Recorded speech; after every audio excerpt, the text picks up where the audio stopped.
Hi, this is Jessica Carl, and you're listening to Soundwave Live, all things music, talk, culture, and vibes.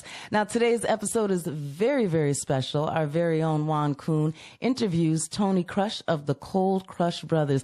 Now, you want to talk about some real hip-hop at its origins, the very beginning. You cannot have that conversation without talking about the Cold Crush Brothers. So it's absolutely amazing that he is here today. You're going to learn some gems. It's going to make you think about hip-hop at its origin and hip-hop today in a whole new light. So I want you to sit back, relax, and listen to JUAN COON speak with Tony Crush of the Cold Crush Brothers. You're listening to Soundwave Live.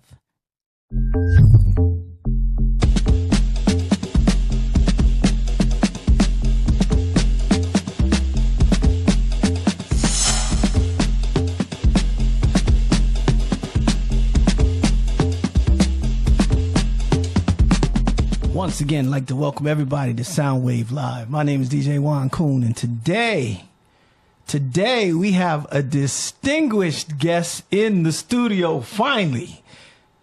Mr. Tony Crush, y'all, Cold Crush Brothers. Give it up for Tony Crush. What's up out there, everybody? Ooh, I gotta let that applause keep going for you, Tony. Man, you know, I tell you, it really is an honor to have this man in the studio with us today. And just to let you know, they use the term legend a lot, right? Yeah, they do. They're very loose with the word legend, but this man is legendary. Tony, tell me about the Cold Crush Brothers. The Cold Crush Brothers. We've been called the Temptations of hip-hop culture. Okay. We've been called the Rolling Stone of hip-hop culture. Absolutely. I can see how that could be possible. We came into this thing mid-'70s with a fire. Okay. To like really be authentic and be professional hip-hop artists. Okay. We didn't want to be recording artists. We wanted to just be hip-hop artists. It's a difference. Right. Well, at that time, that was the very brink of hip-hop as far as, recording. Well, it wasn't really recording at the time, right? It was more or less performing. Well, yeah, it was performing, but then it went from that to 1979 into being recording artists. Right. So at first we fought it because it wasn't what we was used to. Right. And we wanted to keep doing it the way we started doing it. Well, and they was trying to change it up. Well, speaking to what you were used to, I mean, some of your performances, some of your early battles, if you will, were legendary. Do you recall the battle with the Fantastic Five? Of course. That's the one that I first heard on a segment of Mr. Magic. Mr. Magic was playing a segment of that on the radio back in the days. Rest in peace to Mr. Magic. Rest in peace, man. Yes. That's where I first got indoctrinated to the Cold Crush Brothers. But well, that was 81, right. 1981. A guy named Harlem World put the battle together. Mm-hmm.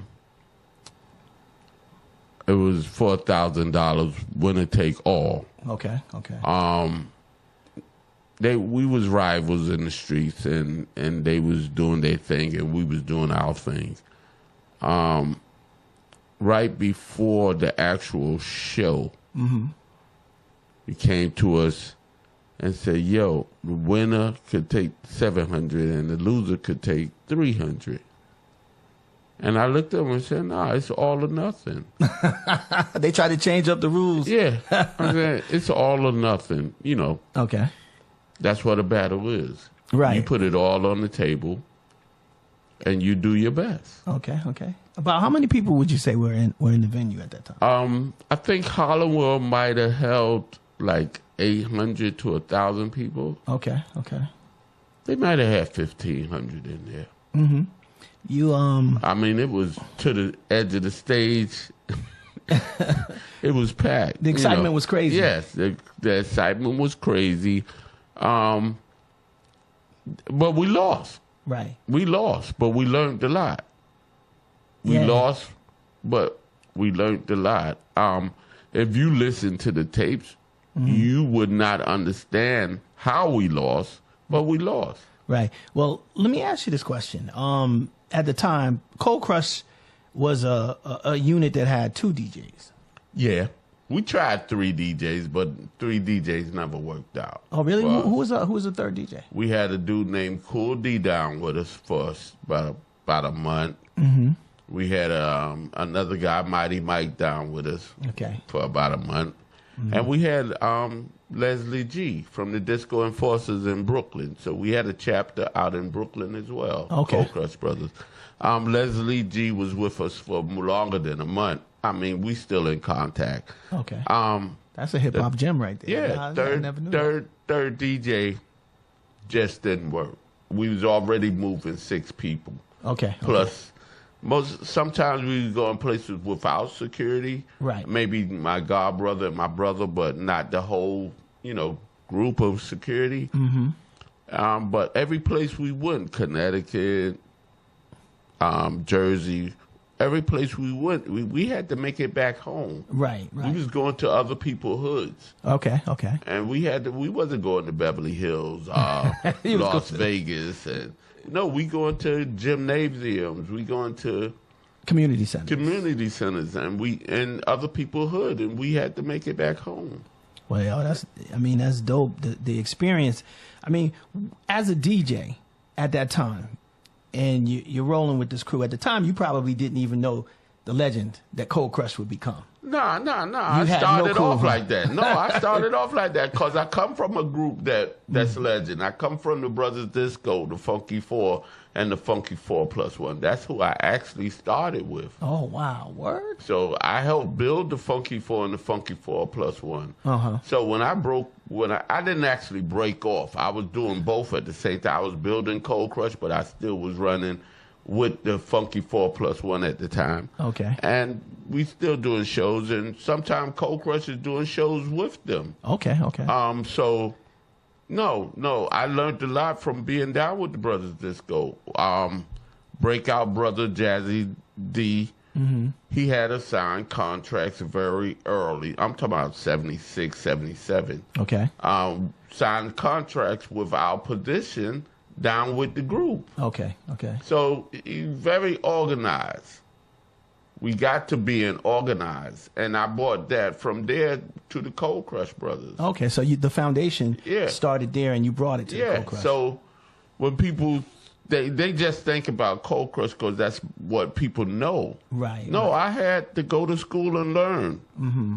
I came up with Africa Bambaataa. I came up with Zulu Nation. Okay. I came up with Kool Herc and the Herculoids. Right. And I watched and I learned. Mm-hmm. It just don't happen. No, yeah. and I don't see why people act like, it just happens. No, you gotta get down, you gotta get dirty. Yeah. You gotta get around people that can teach you the craft. And people that you can, even if they don't teach you, you can watch and pick up. If you really want it, you'll pick up just by being around them. Right. My godbrother came to me and he said, "Yo, have you ever heard of Kool Herc?" And I said, "No." He said, "I'm going to take you to his party." As soon as I walked to the Kool Herc party, my life was changed. Because I was working in the record store already. Okay, which record store were you in? It was on 3-Stop Record Store. Okay. We started on Claremont Parkway, Washington Avenue in the Bronx. Mm-hmm. And they they went through the wall to break in the record store. Mm. So then we moved it on University and Burnside, which the Hevelo was 3 blocks away. Okay. Which 1520 Cedric Avenue is like 4 blocks away. So I was in Herc area. You was in his vicinity at the time. Okay. And obviously you had heard of him, though. No, I hadn't heard of him. You hadn't heard of him? I hadn't heard of him at the time. Oh, wow. I was going to school. I was going to Stevenson High School, which is all the way on the east side. But I would get out of school and jump on the bus, and it would take me all the way on the west side. Okay. Now, I'm friends with Africa Bambaataa because I'm Zulu Nation already. Right. Me, Breakout, DJ Love Bostarsky, Andre Harrell, Tila Rock, all of us was in Stevenson High School at the same time. Coke La Rock was in the picture at that point? No, Coke La Rock, Hurricane Coke La Rock is maybe 4 to 5 years older than me. Okay. So this is who I'm watching. Right. So you seeing how he's doing everything? Yeah, I copied everything. Turntables, power amps, speakers, everything. No, not speakers. He had special speakers. He didn't just have the average speakers. Back then, GLI was the brand. Okay. GLI Clubman mixer, GLI mixer, and Herc had double 15s in the 70s. Customized. Right. Okay. Caution tape on them. Right. Like caution, because they was bangers. Right. He had these tops clear. Never even know the name of them. I think they was customized by GLI too. But they didn't have no name on them. Wow. But they was clear. Okay. And I think he just auctioned off most of that stuff. And I think he got like $300,000 for it. Okay. Wow. But this is the architect that I watched, Africa Bambaataa, go to his house. He's soaking the labels off the records and stuff. Okay. Yeah. And marking them himself so he know what they are. Right. I go in the Hevelo the first time, and when I step in, Hurricane playing nothing that I'm selling in the record store at the time. And at the time, it's funk music. It ain't R&B. Right. It's funk music, soul music. Okay. Rock and roll and jazz. Give me an example of some of the songs. Some of the songs in the bottle. Okay. Gil Scott-Heron. Okay. Bra. Okay. Black Magic Woman. Okay. Santana. Bob James. Nautilus. Right. Apache. Sex Machine. Okay. And at the time, Jimmy Castor, Just Begun. And the Jackson 5. Mm-hmm. So that stuff wasn't in the store that you were selling at the time? Nope. What were you selling in the store at the time? We were selling like Shaka Khan, Rufus. Okay. Tell Me Something Good, and So you were selling like mainstream R&B? Yeah. Okay. We started selling the top 40. What's on the Big Red at the time? Okay. They had the one stops where you went and got the records for the record shop. Right. A lot of people don't know about no one stops where you actually went to get the records from. Yeah, no. The average consumer doesn't. Yeah.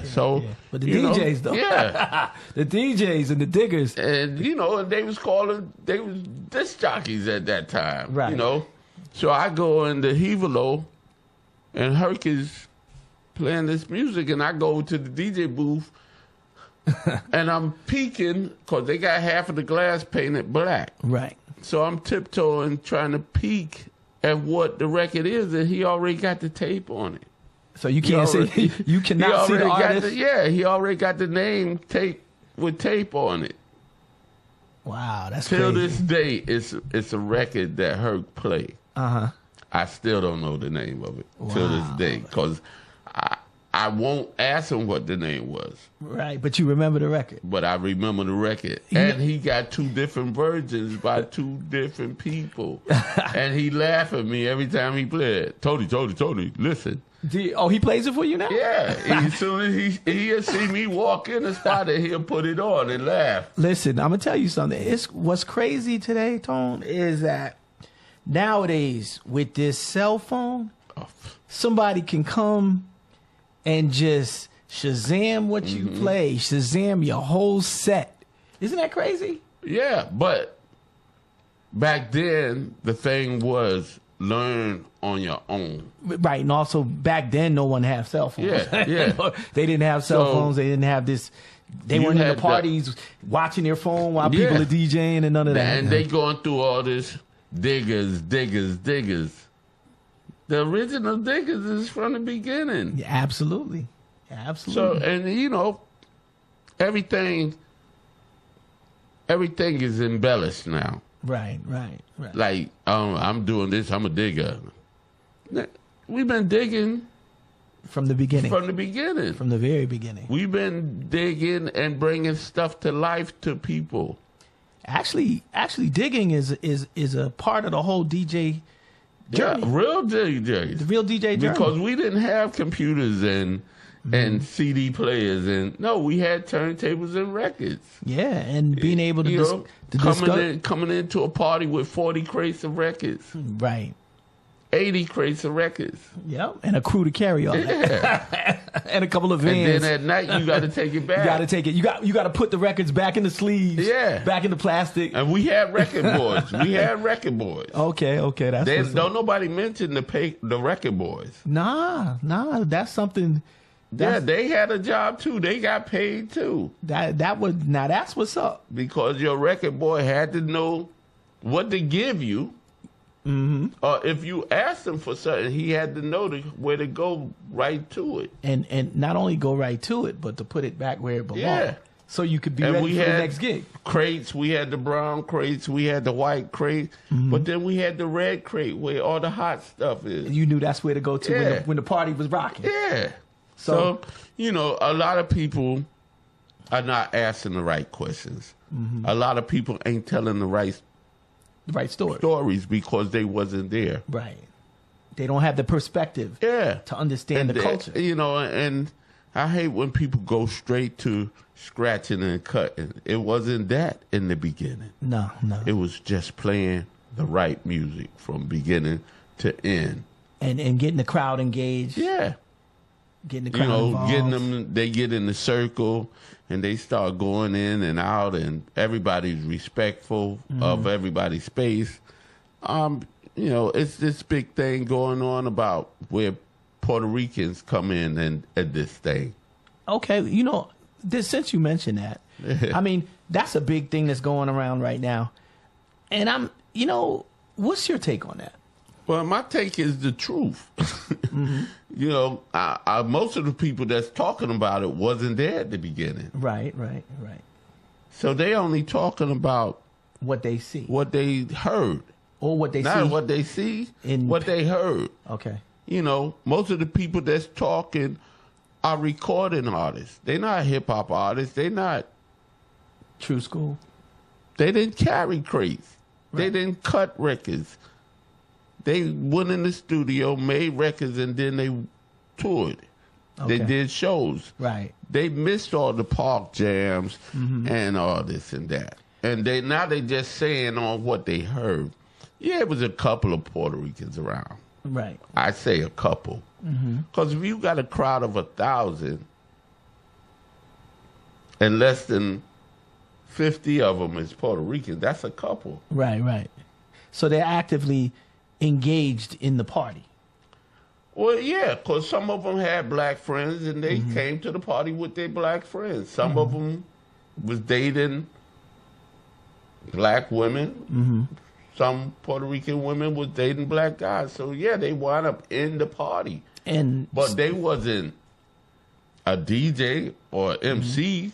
Well, your group was one of the pioneering groups to have a multicultural. But I made that happen. That wasn't by design. That wasn't by design.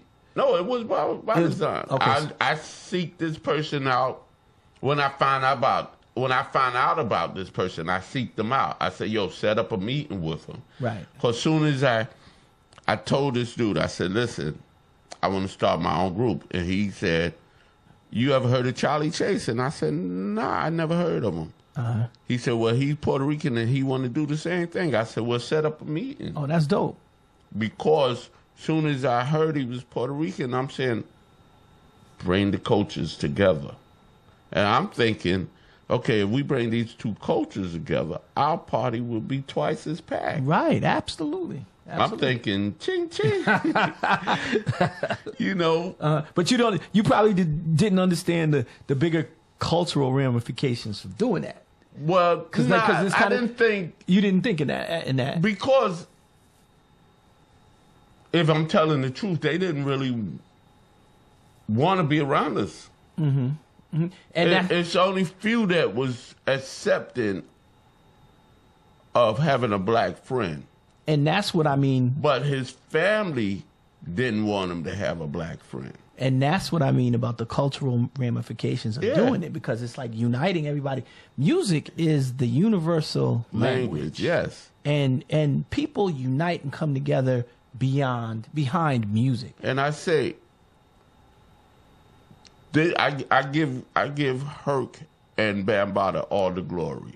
Because if Herc didn't play Santana music in his parties, I might not have thought about that. You know, they said that the variety of music, it could be like some Euro rock type. Yeah. Some anywhere. It's go, you know, Kraftwerk. Kraftwerk, yeah. You know what I mean? Kraftwerk, you know, from France, whatever, you know. Listen, let me tell you, man, when listening to Mr. Magic back in the day, and Mr. Magic, I don't know if it predated what they were doing or if it came after, but he would often incorporate a lot of those records in his set. Yeah, but he gets that from what was growing in the hood.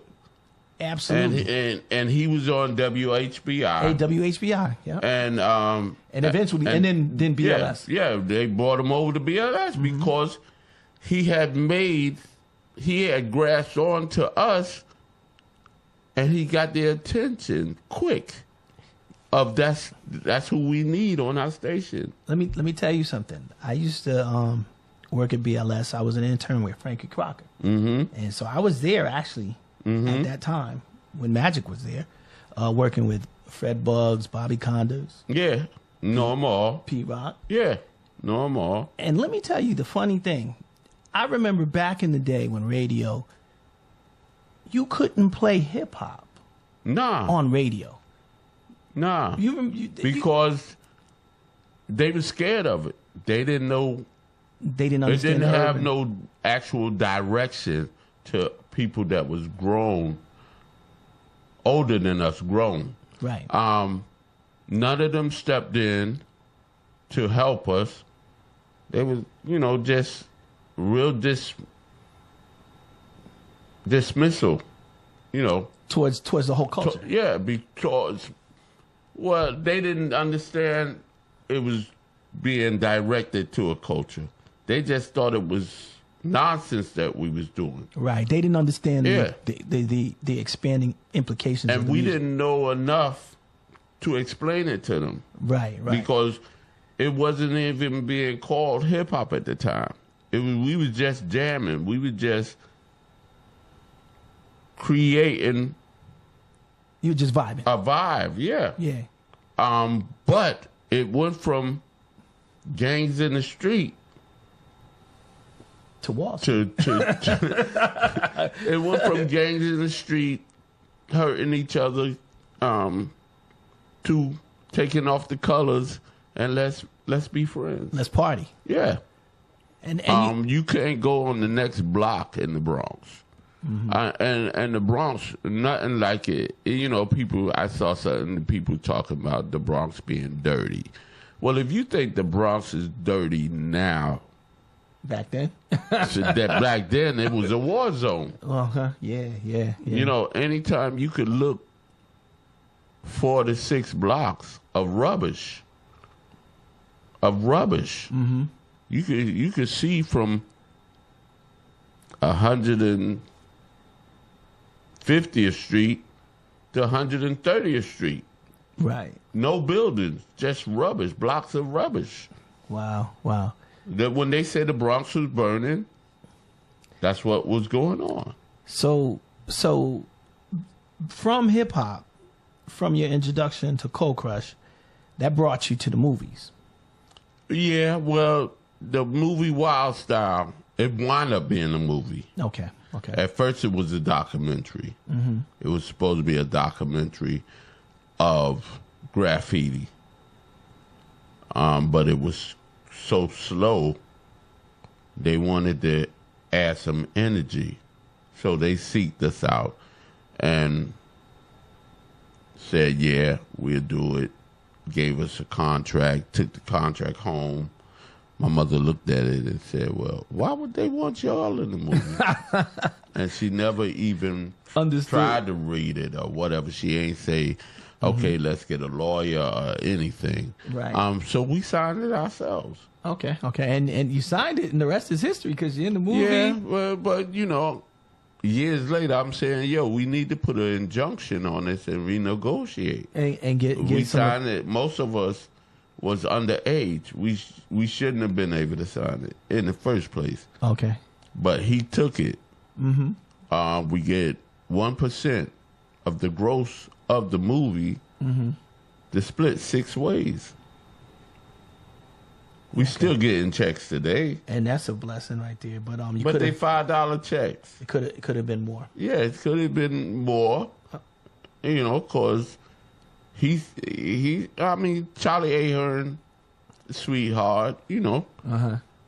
But if you don't ask for more, he ain't gonna give you more. Well, that's generally the music industry as a whole, as you know. You know, but as you learn, you're supposed to correct your mistakes. But when I speak on renegotiating, everybody, you know, nobody want to work together. Nah, leave it alone. Leave it alone. Right, you can't get a consensus. Because other people probably got different deals. Well, okay. So they don't want to mess up their deal. Right. Trying to get everybody a decent deal. Trying to get everybody on the same page. But in 1983, Wild Style took us to Japan. Okay. We was in Japan for 2 weeks dealing with the movie. Is that the first time that you got a chance that music has taken you to another culture? Yeah. And what was your initial reaction getting off the airplane? Well, getting off the airplane, everybody was happy, psyched up. Oh, we made it. But me being the thinker, I said, nah. When you make it is when you got checks coming from everywhere. And you can feel it in the pocket. Yeah. I mean, they paid us before we left. Mm-hmm. They paid us money when we got there, and they had a check waiting when we got back. Okay. They took 25 of us. Graffiti writers, DJs, MCs. They took 25 of us. Was that the first time that the culture was imported into Japan? I don't think so, but it was big. They had us in the Coliseum. You know, they gave all of us interpreters that we had to keep with us because we couldn't speak the language and they didn't understand the language. Right. But when we did our shows, they vibed hard with us. Okay. And you can see that still to this day. Yeah. And they learned. We still got people that we met from that time. We still close. We talk to each other. From Japan, from England, from Amsterdam. You know, every place we went was on hip hop. Wow. And we make friends when we go over there. Hip hop has a global impact on the world. So, yes. So speaking of hip hop, and we'll wind it back to hip hop now. I mean, a lot of times people will say, you see where we went with hip hop when you first started. Mm-hmm. And you see where we are now. Well, right now we in the dark. We are in the dark. Somebody cut on the light, please. You know, it's funny. Go ahead. What people don't understand is if you ain't teaching, you're not doing hip hop. That's exactly what I was about to ask you. I was about to ask you one of the things as a DJ that initially, when I first started coming up, playing stuff like Public Enemy and Poor Righteous Teachers and Brand Nubian and even Grandmaster Flash and the Furious Five, your stuff, it had messages in it. Yeah. You know, KRS-One, you can go down the line of artists that had cultural messages. Why do you think hip hop doesn't have that? Well, the OJs, I give credit to the OJs. They made a record in the 70s called Message in the Music. Right. When the other people find out, this is how we getting the message across. Oh, wow. Okay. They start figuring ways to how to shut it down. I mean, make it work for them. Of course, and against us. Of course, Gil Scott Heron was one of the ones. Yes. The Last Poets. Yes. I mean, we can go on and on about people who have been known to be very message oriented with their music. You know the thing, I love Gil Scott Heron and the Bottle and stuff like that. Yeah. Me too. I've sat on some panels with some of the Last Poets. Mm-hmm. They didn't respect what hip hop was. Because they was like, yo, we've been doing that. Right. No, you wasn't doing this. They weren't doing it. This is another version. It's an offshoot. This is something that's different. You was doing in your time. Right. And y'all was snapping y'all fingers. Y'all wasn't clapping. You was snapping your fingers. We came in with our way of saying maybe possibly the same thing. Right. It's sort of like carrying a message, two different ways to carry a message. Yeah. Like people used to talk about Chuck D and Flavor Flav. Mm-hmm. Negative.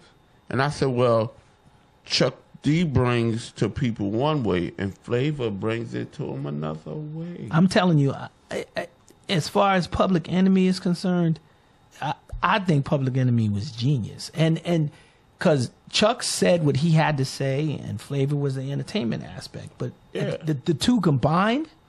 And people don't know Flavor, college graduate. Yeah, college graduate, He multi-instrument. He can play different instruments. He's not... That's a persona. A persona. Yeah, because he's connecting with those people. Right. That understand how he's bringing it to them. I think the industry desperately needs a Public Enemy type presence. Yeah.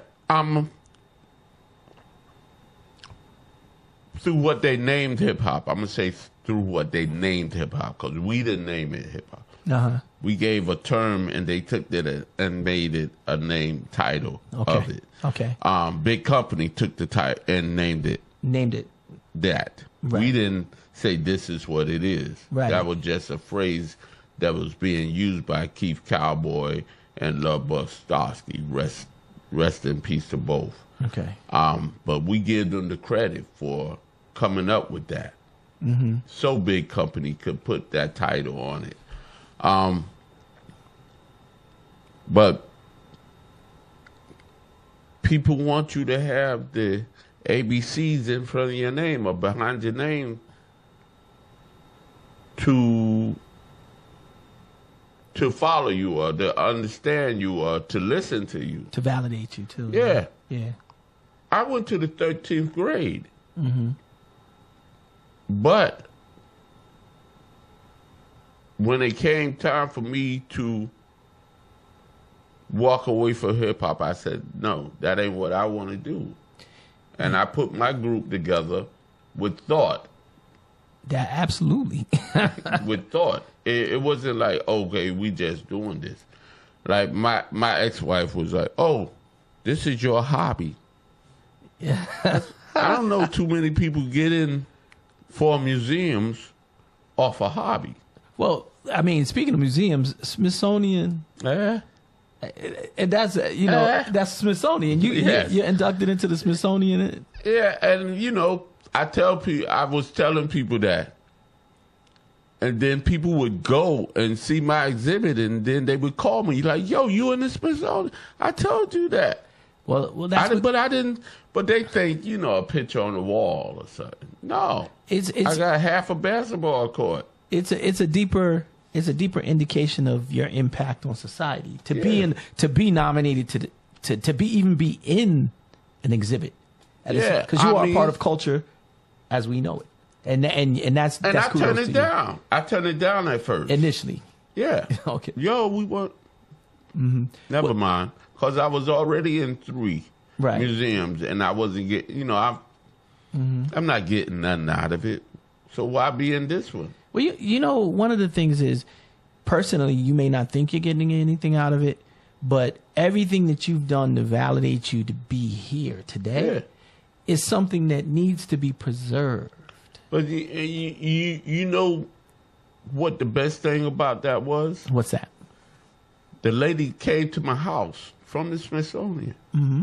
And when I said no, I got up and walked away. And she said, well, Emmett Till. Oh, wow. Okay. She said, well, Emmett Till is going to be here. And you see the significance of that. Yeah. So. And I turned around and said, what?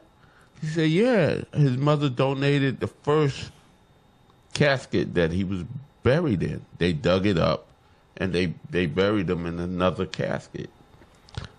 And his mother dedicated the first casket. Mm-hmm. And I immediately said yes. Absolutely, because that's a part of history that will live on. See, and I was proud of myself because when she said Emmett Till, I knew who he was. I knew the story. And, of course, I want to be in the same building with Emmett Till. Of course. Kudos, Tone, to you and that journey, and to the group and to the music. And, you know, just to bring this full circle, I mean, what advice would you give to anybody up and coming that wanted to be a DJ in these days? Well, I mean, everybody want to be a DJ. Everybody's a DJ. because I mean, they done put it out there and made it so easy for everybody. Mm-hmm. But no matter how easy it is, be true to the game. Okay. Learn the game. Learn the game. Mm-hmm. Try to get the best understanding of the game. Back then we had albums, 12 inches. We had album covers where we got information from. You got to learn the music. Right. You got to understand the music. You got when we started going into studios and making records, they taught us how to make records. Right. You can't just make a record any old way you want. It's a process. It's a process. Mm-hmm. It's got a formula. You gotta know when to come in on the one. You gotta know the tempo. You gotta get your breathing right. You know, you just can't jump in there and just throw something together. Yeah. It's like throwing something against the wall. I call it undanceable music. You can't dance to most of it. Absolutely. The music is supposed to be you're supposed to be able to vibe. You're supposed to be able to dance to. You can't dance to most of this music. Right, right. Well, I've seen parties go from dancing to just standing around mouthing words. They said all the music is on the 3rd grade level now. Yeah, yeah. Well, music's definitely evolved, and once in a while, someone will come along that'll bring it back to. Well, you know, Cass is trying right now. Yeah, I don't know where we're going. Cats get the thought of, well, I'm old, I can't do this no more. You know, if you old, your crowd is old. Let's address that, because I'm going to tell you my take on that as a DJ. It bothers me that in the hip hop culture, one of the cultures that is so dominant and has been so dominant for so long, that you can't have the pioneers looked upon as kings and queens, you know, celebrities. Every other culture covets the pioneers. And in hip hop, it seems like that's not the case. It seems like hip hop is probably one of the only art forms that has ageism. Yeah, but and that's from big company. That's from the get them out of the way. We can't trick them no more. Listen. Rock and roll. Rolling Stones. Yes. At the age of 80 years old, they pack pack Madison pack Square Garden in 4 hours. Sell it out. Jazz artists. The older they get, they're still selling records. You know, country. Every other genre of music. But when hip hop, Jay-Z, he shouldn't make a record. Jay-Z is dope, probably doper now with more story to tell. Yeah. Nas, you know, but we've been led to the fact to get them out of the way because they wanna give these young kids $1 million, $2 million. They want to give them that to get them into the same hole that they got us in. And if they vibing with us and we willing to tell them, nah, you got to do it this way because we did it that way, and we got a big lump sum of money, and they got to recoup that money. Right. That money ain't yours. They got to get that money back 3 times before they give you another dime. But that's one of the things about hip hop that I don't really like. I would like to see, like, I'm happy that I've had an opportunity to do shows with some of the early pioneers and some of the early artists. Yeah. And I'm happy. I wish that we could bring, I'm happy to see satellite radio come back.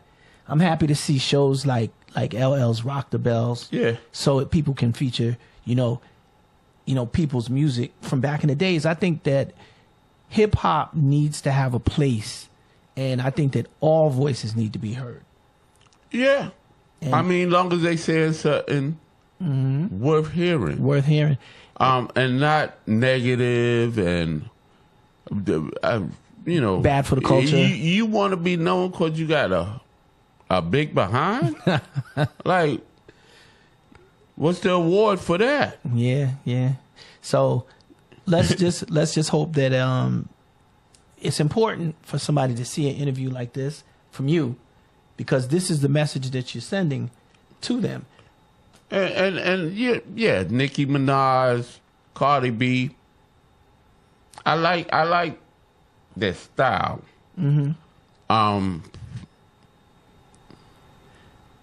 What I don't like, I'm not gonna say I don't like, but where's your talent at? Show your talent. Yeah. You can only get so far on your body. Right. One of the things I see, speaking specifically of Nicki and Cardi, I do see evolution, and that's another thing. I mean, we can talk about females in hip hop too. Yeah. I mean, and I love Little Kim. Listen, I love the Little Kim. You started out with Funky 4 plus one more, so shout out. And I seen her being transformed into Shot Rock. And to this day, that is one of my favorite rappers. So if you can pass that message on to her and let her know. Hey, listen, I call her right now. Listen, I absolutely, I was transfixed by her presence on her records. Yeah. But when we throw that back to this day, you got the Rah Diggers, the Remy Ma's. You know, at the end of the day, Eve, the women, Queen Latifah, Light, Jazzy Joyce, Sweet Tea. Yeah. So we have a whole, women have a voice now. I think it's evolving. Now, we need to have some breakout art. Everything needs balance. Yeah, it needs balance, and we need to have some most people. I ain't even saying just women. Most people are talking for themselves. Yeah. I try to constantly talk for the culture. For the culture, because it's bigger than just me. And you said culture. Another thing too is the corporation. Yeah. The culture versus the corporation. The culture will be true to us versus the corporation that's into capitalism and making money. Yeah. So they perpetuate images that make money, whereas stuff in the culture might not necessarily be making money, but it's good for the soul, you know? It's good for the soul and it's good for the people. Absolutely. Because corporation is trying to do for them. They're not trying to do for the people. They don't care about the general product. In a Cool Herc party, in an Africa Bambaataa party, we're not looking at color. And that's one of the things that I love about we're not playing music it's just black music. No, Right. It's music, period. And music is a universal language. Yes, and whatever Santana, Ella James, Al Green, James Brown, we're not focusing on their color. We focusing on their music. The music and the vibe. And we sharing the music. 5 elements, the first 5 elements of hip-hop culture: DJ, MC, graffiti writer, b-boy. 5th element is knowledge of self. Right, right. The knowledge part is the biggest part of it. Learn yourself, learn the culture, understand who you want people to know, who you want people to know this. Mm-hmm. I tell people all the time, if I sit you down beside Bambaataa, within 5 minutes, he gonna teach you something. Absolutely. Bambaataa is the only person that spoke to us about the Moors and the indigenous people. Okay. And aliens. Very early on in this thing. He was telling us stuff that we couldn't even fathom because we was street kids. But Right. he was sharing stuff with us that he felt we needed to know as Zulu Nation. And I think music in general is a teacher. Yes. It's a way of communicating, Yes. and it's a very He powerful playing one. the African breaks for us, and we don't understand what it's saying, but we vibing with it. Right, right. And it's giving us a sense of we're not the only ones, but we are. We should want to be one as people. Right. To look down at another culture.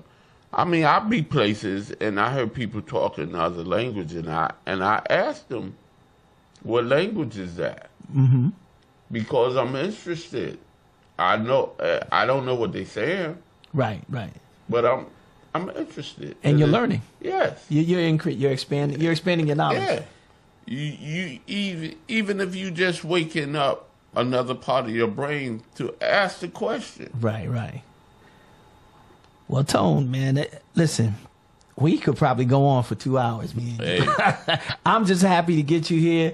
I'm happy to be here. Been trying to get this man here for a long time. You know what it is? I just turned 65. God bless. And that's all I do is get up and work and then go home and go to sleep. Well, you know, because I'm still in that part of life that I need to and you know, I can't cruise. right. I'm not on cruise yet because bills coming in and they still got to get paid. Well, you know, actually, another part of that is you still have a job to do. Yes. And it's just very evident at the state of. Oh, some more is coming. Some more is coming. Well, I mean, even if it's just a podcast like this, where I had a show in Philly, and I was going out to Philly doing 2 shows a month, and just talking about the beginning of hip hop culture, and trying to help people understand the music that Herc was playing, that Africa Bambaataa was playing. Just sharing that, because it's 50 to 100 records that's at the beginning of hip hop that people don't even know. The Jackson 5, the Michael Jackson that you know now, is a different Michael Jackson back then. back then, yeah. The Earth, Wind, and Fire was a different Earth, Wind, and Fire back then. Right. Ohio Players was a different Ohio Players back then. The Parliaments. Yeah, Parliament Funkadelic. I've hung out with George a couple of times, you know, and it's all laughs and jokes, you know. Right, right. And these is guys we looked up to that we finally get to be around, and they understand how hip hop brought them back. Oh, absolutely. How hip hop made them earn the money that they never got when they was doing their thing. When they were doing their thing. Now Rogers from Chic. from Sugar Hill Gang, Rapper's Delight. Rapper's Delight, right. He said that was the biggest check he ever got. Absolutely, and he's still getting checks. Yeah, he's still getting checks. And he done played and been on and produced so much. So and he's saying that's the biggest check he got from a hip hop record. And you know, it's funny because since you mentioned the Sugar Hill Gang, let me ask you. You know, I got to ask you this question. You want the truth or you want this? No, because I'm gonna swing in a whole different direction. Okay. A lot of people don't really ask this question. Okay. King Tim III. King Tim III. Fatback Band. Fatback Band. Yes. Okay. How does that fit in the whole history of hip hop?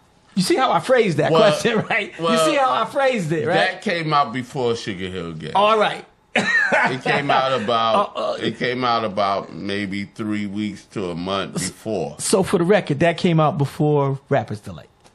Yeah. Okay. But that's all I wanted to know. Now, even though Fatback Band was an established group and they had hits, they didn't use Good Time. Right. Oh no, they didn't. So do you consider King Tim III a rap record? Yeah. Okay. Yeah. Okay. It's got to be in your collection. This is the gem of this interview. so this is the gem of this interview. This is what Sugar Hill Records did. They took Chic record Good Time, and they made Rapper's Delight. Yep. They copied it beat for beat. They didn't change it up. Right.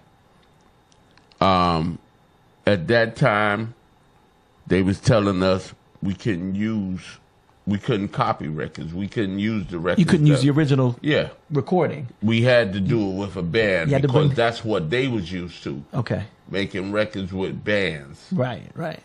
So where Rapper's Delight sound like what we was used to. Okay. Because we was cutting up Good Times already. So we was familiar with that. Right, okay. In our world. So that's King Tim III was more bandy. More melodic because his actual instruments playing, bass, the guitar, drum. Yeah. So that's the nuance. That's the nuance. That's the difference between two. Well, thank you for clearing that up. Listen, I only went to the 13th grade. From the source right here. Well, listen, Tone, man. Listen, we could probably talk for 3 more hours. We're going to need to do maybe, I think maybe a 4-part. Hey, listen. Because I have a whole list of questions here I didn't even get to. But, man, listen, I appreciate. Listen, if y'all want more, man, just let him know. And he'll get me back up here. Once again, my name is DJ JUAN, COON, Soundwave Live. Man, my man Tony Crush, Cold Crush Brothers. Well, it's actually the original DJ Tony Tone, Never Leaving the Girls Alone, a.k.a. Tony Crush. That's right. We're going to give him some applause for that. Of the legendary, and I say the legendary Cold Crush Brothers. All right, Tone. Well, once again, my brother. Peace, my brother. I appreciate you. Thank you for having me. Thank you for coming down.